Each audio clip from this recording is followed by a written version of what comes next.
देखिए, हम बात कर रहे थे अर्थमेटिक प्रोग्रेशन यानी कि एपी, हिंदी में कहते हैं समांतर श्रेणी। एक बहुत ही अच्छा टॉपिक है और बहुत ज्यादा इसका कंपटीशन वगैरह में यूज होता है। हम इसकी अब तक 2 वीडियो बना चुके हैं, आज थर्ड है और ये एक्सरसाइज फर्स्ट, चाहे वो 11th की हो या 10th की हो, उसमें कवर हो जाएगी।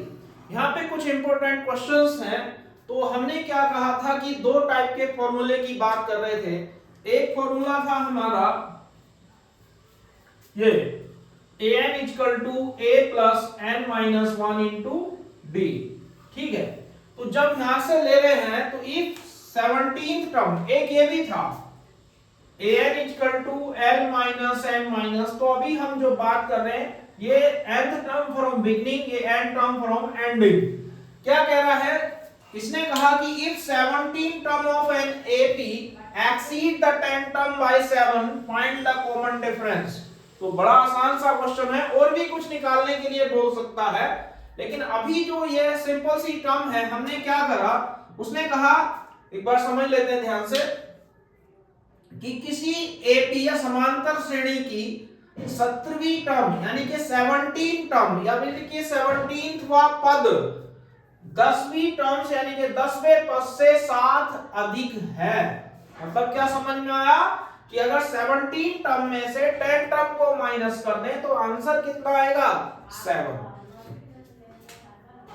देखिए, हमने क्या करा, लेट द फर्स्ट टर्म हमने कितनी मान ली, a। अगर हम यहां कॉमन डिफरेंस की बात कर रहे हैं, उसे कितना मान लिया, d, यानी कि पहला पद a, सार अंतर d। अब वो क्या कहता है, हमें गिवन है, क्या चीज गिवन है, a17 माइनस a10 किसके इक्वल है, 7 के। ठीक है, यही तो कह रहा कि 17वां पद 10वें पद से 7 अधिक है, 17वां पद 10वें पद से 7 अधिक है। तो a17 a plus n minus 1 into D minus a plus, इसमें भी n का फॉर्मूला इक्वल टू 7। हमने कौन सा फॉर्मूला यूज किया, tn या an, ये। ठीक है, ये हमारी आइडेंटिटीज है। a से a कैंसिल, 17 माइनस 1 कितना बचा, 16d, 10 माइनस 1 कितना बचा, 9d। ठीक, 16 से 9 गया तो कितना बचा, 17d इक्वल टू 7। तो d कितना हो गया, 1। क्लियर है।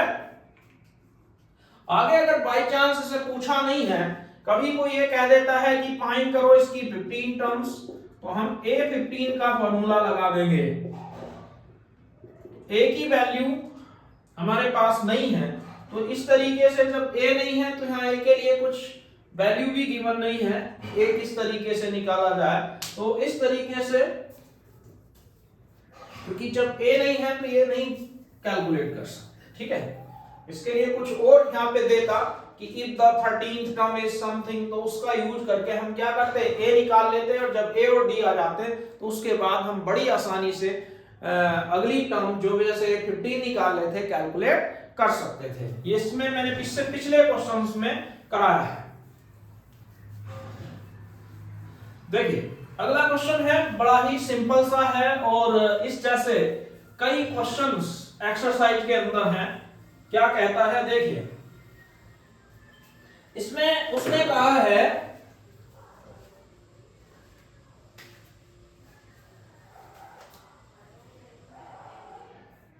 ये second question, the sum of, कौन सा, 4th एंड 8th टर्म। ध्यान से देखिए, the sum of 4th and 8th term of an AP is 24 and the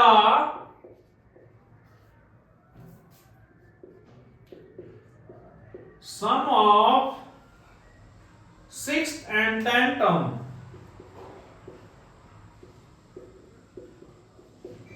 10th term is 44, is 44.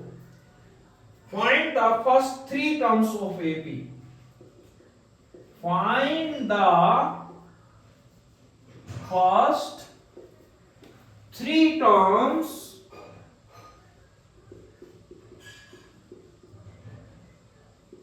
Of AP. ये क्वेश्चन है, देखिए बड़ा आसान है। जैसे हमने बात की थी कि A और D, अभी बात कर रहे थे उसमें A नहीं था इसलिए नहीं कैलकुलेट कर पाए, यहां सब कुछ है। क्या कहता है पहले ध्यान से समझिए। उसने कहा the sum of 4 term and 8 term is of an AP is 24। उसने कहा कि 4th और 8 टर्म्स, 8 टर्म का सम कितना है 24, और sum of 6th and 10th term of an AP is 44।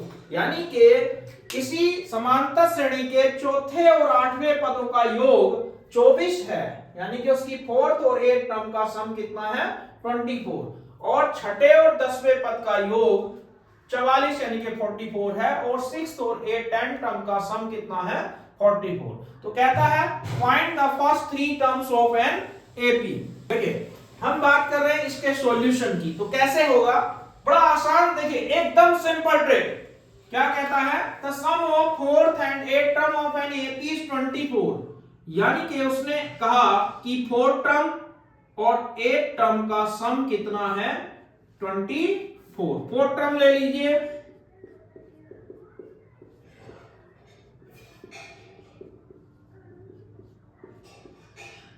अगर इन्हें सोल्व कर रहे हैं तो ये बचा a प्लस 3d और ये हुआ a प्लस 7d।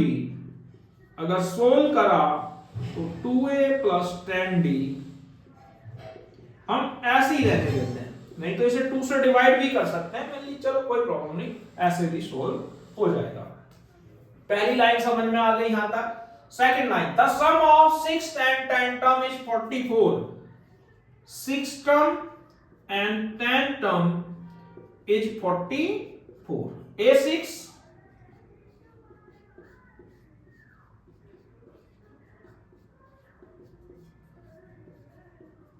तो जब इसे सोल्व कर रहे हैं तो ये कितना हो गया A प्लस 5D, ये कितना हो गया A प्लस 9D। जब इसे लिखेंगे तो A और A कितना हो गया 2A, 5D 19D कितना हो गया 9D 14D इक्वल टू कितना हो गया 44। ये इक्वेशन नंबर 2। अब यहां से देखिए मैंने एलिमिनेशन, सब्स्टिट्यूशन, क्रॉस मल्टीप्लिकेशन तीनों करा रखे हैं। अगर आपको उसमें कोई डाउट है तो पिछली वीडियो देख सकते हैं। तो यहां पे जो इक्वेशन है वो कितनी है 2A प्लस 10D किसके इक्वल है 24। इन्हें मैं एलिमिनेशन से सॉल्व कर रहा हूं। तो यहां पे जब हम इसकी बात कर रहे हैं 2A प्लस 10D 24, अगर हम इन्हें एलिमिनेशन से सोल्व कर रहे हैं तो ये माइनस ये माइनस ये माइनस, इससे ये कैंसिल, 14 से 10D गया 4D इक्वल टू 20।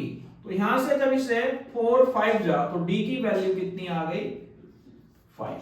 ठीक है, कोई सी भी इक्वेशन में पुट कर दो। मान लो हमने इसमें रख रहे हैं वैल्यू,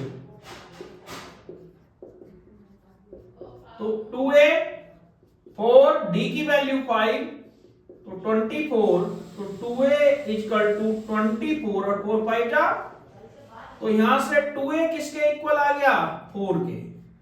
A की वैल्यू कितनी आई 2। अब वो कहता है कि AP फाइंड आउट करो। तो AP क्या थी, AP का मतलब find the first three terms of an AP। क्या होंगी A plus D, A plus 2D, यही तो होती है AP। A कितना आया 2 और 2 में 5 ऐड कर दिया कितना हुआ 7। अब AP में क्या होता है 2 में कितना ऐड करा 2 में 5 ऐड करा 7, फिर 7 में 5 ऐड करेंगे कितना आएगा 12। 12 में फिर 5 ऐड करेंगे, कितना आएगा 17। ठीक है, तो ऐसे कितने भी वैसे उसने 3 ही टर्म पूछी थी, अगर आगे भी निकालनी हो तो और भी निकाल सकते हैं।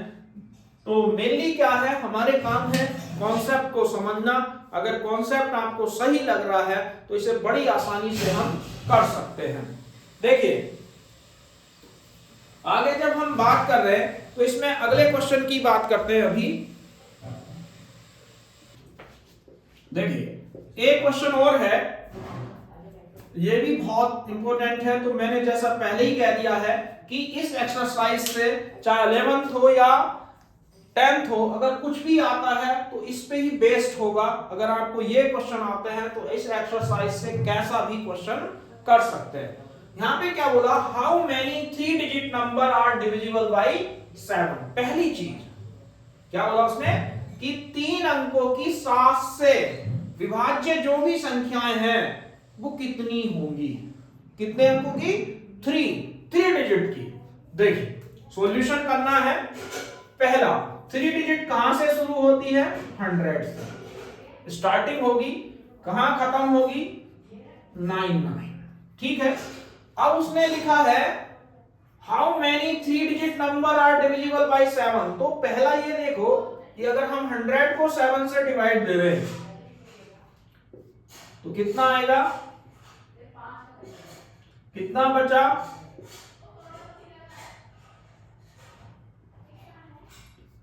यानी कि यहां रिमाइंडर आ गया 2। यानी कि पहली जो टर्म है डिविजिबल वो कितनी है, 98। हमें ये कितने अंकों की है, कितने डिजिट की है, 2। लेकिन हमें ये 98 कहां से आया, समझ में आ रहा है कि हमने क्या करा, 100 में से 2 माइनस कर दिया क्योंकि 2 रिमाइंडर बचा। तो पहले ऐसे माइनस कर दिया, 98 आई। लेकिन क्या ये 3 डिजिट की है, तो नहीं है। ये कितने डिजिट की है, 2। हमें 3 की चाहिए तो इसमें 7 और ऐड कर दो। ठीक है, क्योंकि इससे अगली टर्म चाहिए। तो एक आगे बढ़ा दिया तो पहली टर्म कितनी हुई, 105, 112, 7 ऐड कर दिया, फिर 119। ठीक है, लेकिन ये तो समझ में आ गया 100 से है तो 100 में जो है, क्योंकि 98 आ रही थी, क्योंकि इसे 14 बार गया तो हमारे पास रिमाइंडर बचा 2। 100 में से 2 माइनस कर दिया तो 98 आ गया। अगली टर्म देखिए, जब 99 999 को हम 7 से डिवाइड दे रहे हैं, ऐसे ही सेम यहां भी करेंगे। ठीक है, ये देखिए जब अगर इसे हम 7 से डिवाइड दें तो 7 बन जा 7।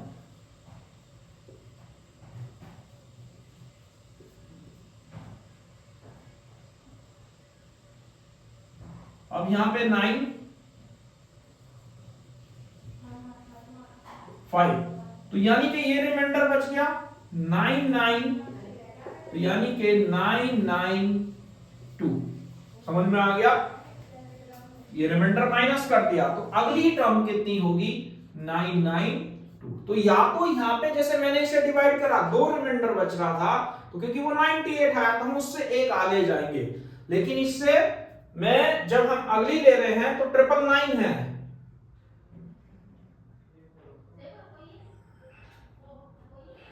इससे अगर 5 माइनस कर रहे हैं 994 तो ये हो जाएगा 994। क्लियर है,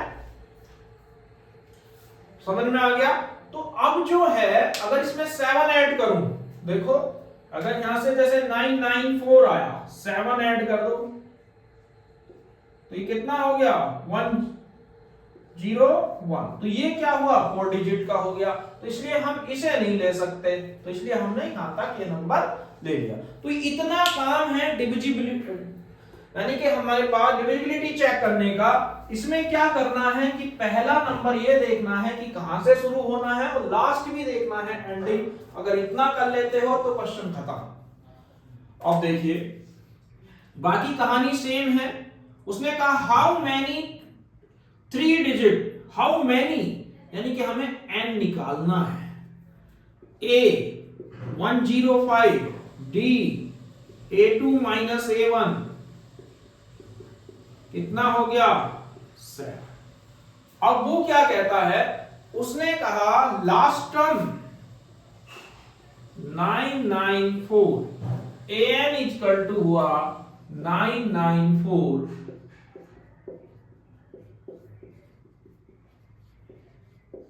अब जब 994 आ गया तो यहां पे a की वैल्यू रख दी 105, n हमें कैलकुलेट करना है, d की वैल्यू 7। यहां तक तो समझ में आ गया। 105 और प्लस 7 से multiply 7n minus 7 equal to कितना हुआ 994। अगर इससे 7 माइनस करने हैं तो कितना बचेगा, 105 से 7 गया तो 98।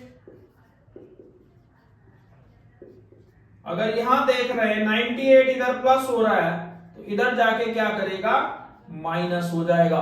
क्लियर है? तो जब 7n 4 से 8 गया, 14 से 8 गया, कितना बचा 6, और यहां बचा हमारा 8, 18 में से 9 गया तो कितना बचा 9, और ये बचा 8। क्लियर है? n इक्वल टू हुआ 896 अपॉन 7, बचा कितना 1, यहां पे हो गया 9, 7 2 जा 14, 7 8 जा 56, 28। ठीक है? तो इस तरीके से देखो समझ में आ गया होगा। पहले तुम्हें हमने कहा कि उसने 3 डिजिट कहां से शुरू हुई, 100 से, कहां खत्म हो रही है 999 पे, इसे डिवाइड करा तो रिमाइंडर बचा 2, यानी कि पीछे जा रहे हैं तो यहां 2 कम हो रहा है 98। ठीक है? तो इसलिए हमने 98 में 7 ऐड कर दिया 105। ऐसे इसमें रिमाइंडर बचा था हमारा 5, इससे 5 माइनस करा, यानी कि इसमें 5 माइनस कर दिया तो ये आ गया 994। तो इस तरीके से हमने n निकालना था, a और d निकाल लिए, an निकाल लिया, तो यहां से जब इसकी वैल्यू निकली तो n कितना आया 128। तो इस तरीके से हम बड़ी आसानी से इस एक्सरसाइज के सभी क्वेश्चंस को कर सकते हैं। अगर आपको ये वीडियो अच्छी लगी हो तो इसे लाइक और सब्सक्राइब करना ना भूलें। अगली एक्सरसाइज के साथ फिर मिलेंगे। धन्यवाद।